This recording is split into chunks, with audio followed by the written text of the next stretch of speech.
Magandang araw sa inyong lahat, kakabsat. So, andito naman tayo ngayon sa airport. I-try nating pumunta sa sinasabi nilang OFW lounge. At try natin kung ano mga pagkain doon.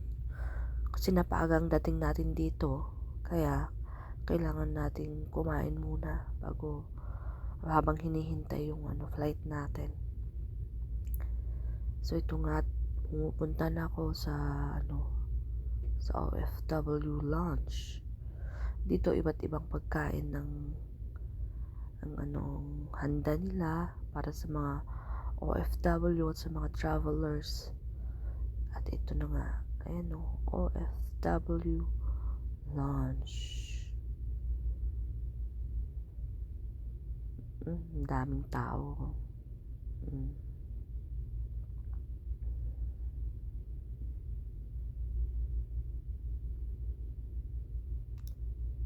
Kanya-kanyang upo.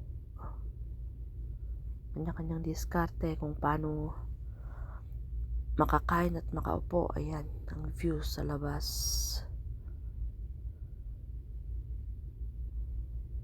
Ayun.